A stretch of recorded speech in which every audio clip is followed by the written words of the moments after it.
السلام علیکم friends, welcome back to my mini vlogs. آج ہم پھر صبح کا آغاز کرتے ہیں اپنی یونیورسٹی لائف سے۔ تو آج آپ کا بھائی فل ششکوں میں گاڑی لے کر نکلا تھا یونیورسٹی کے لیے۔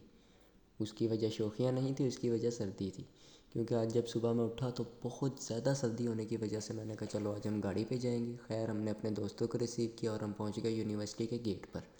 یونیورسٹی کے گارڈ نے گیٹ کچھ اس طرح سے کھولا جیسے کوئی وائس چانسلر انٹر ہو رہا ہے، پر حقیقت یہ تھی کہ ہم ایک نارمل اسٹوڈنٹ تھے۔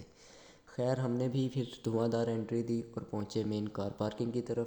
افسوس اس بات کا کہ پارکنگ گیٹ کھلتے ساتھ ہی تھی، تو ہم اپنے ششکے تو نہیں دکھا سکے، پر پھر بھی ہمیں گاڑی تو پارک کرنی ہی تھی، سو ہم اپنی گاڑی پارک کر کے چلتے ہیں کلاس کی طرف۔ ہم آ کر گاڑی روکی ہم نے تو گارڈ ہمیں دیکھنا شروع ہو گئے۔ وہ کہتے ہیں کہ خیر ہے، یہ کون آ گئے ہیں، پہلی دفعہ آئے ہیں۔ اس کے بعد ہم مین ہال میں انٹر ہوئے، جو کہ جسٹ لائک بھول بھلیا، کیونکہ اس میں چاروں دروازے ایک جیسے تھے، تو اگر آپ ایک دروازے سے نکلیں تو آپ کو یہ نہیں سمجھ آئے گی کہ آپ نے واپس کس دروازے میں جانا ہے۔ ساری کلاس یہاں پر جمع ہو گئی تھی کیونکہ آج ہمارا فٹ بال کا لیکچر تھا۔ تھوڑی دیر ہی گیم کرنے کے بعد یہ سب ایسے بیٹھ گئے تھے جیسے ان کو پتہ نہیں کسی نے پاک فوج کی ٹریننگ کے لیے دوڑا لیا ہو۔ گرلز تو اتنی تھک گئی تھی کہ ان سے بیٹھا بھی نہیں جا رہا تھا صحیح سے۔ یہ وہ فٹ بال ہے جس کو ہم اپنے پیروں میں روندتے ہیں، حالانکہ ہمیں اس کی قدر کرنی چاہیے۔ کچھ جونیئرز جو کہ ایک بال کے لیے لڑ رہے تھے، میں نے ان کو بہت سمجھایا کہ یار تم اپنی علیحدہ علیحدہ بال لے لو، ویسے بھی یہ بال ہماری تھی۔ یہ ہماری کلاس کا اسپیشل کیڑا ہے جس کو بہت بڑا کیڑا تنگ کر رہا تھا۔ یہاں سے فری ہونے کے بعد ہم جاتے ہیں اپنے دوستوں کے ہاسٹل میں۔ یہ ہاسٹل کسی قید خانے سے کم نہیں تھا، کیونکہ یہاں کے حالات آپ کے سامنے ہیں۔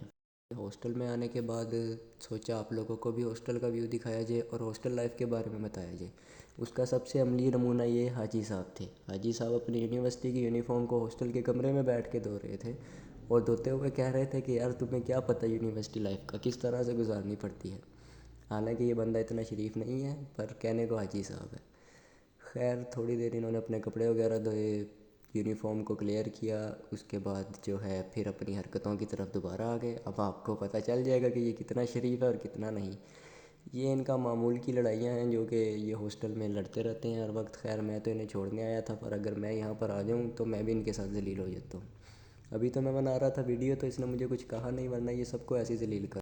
بات پھر وہی آ جاتی ہے کہ بکرے کی ماں کب تک خیر منائے گی، کیونکہ اس کے بعد جو ہے اگلا نمبر اس کا ہے۔ اب دونوں اٹھ گئے ہیں اور اس کو ستھرا پھیریں گے۔ اٹھے دونوں اور پکڑ کے اس کو پھیرنا شروع کیے لتر۔ تھوڑی دیر بعد کہتا کہ یہ میرے ساتھ زیادتی کر رہے ہیں۔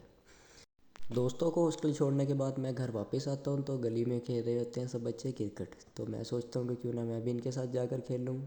ہم یہاں پر کرکٹ شروع کرنے لگتے ہیں، کچھ شیطان بچے مجھے تنگ کر رہے ہیں، تو میں نے ان کو میچ کا چیلنج کیا۔ سارے تیار ہو گئے، ہم جیسے ہی میچ کی جانب بڑھے تو انہوں نے پہلے اپنا معمول کا ہیڈ یا ٹیل کا ٹاس کیا۔ ٹاس کرنے کے بعد آپ اس بچے کی خوشی چیک کر سکتے ہیں، یہ اس طرح سے خوش ہوا تھا جیسے اس کو کوئی لاٹری نکل آئی ہو، پر حقیقت میں یہ ٹاس ہار گیا تھا۔ تھوڑی دیر کھیلنے کے بعد بال چلی گئی اوپر، اور اسی طرح آج کی میری ولاگ بھی ہو گئی ختم۔ انشاءاللہ ملتے ہیں اگلی ویڈیو میں۔ خدا حافظ۔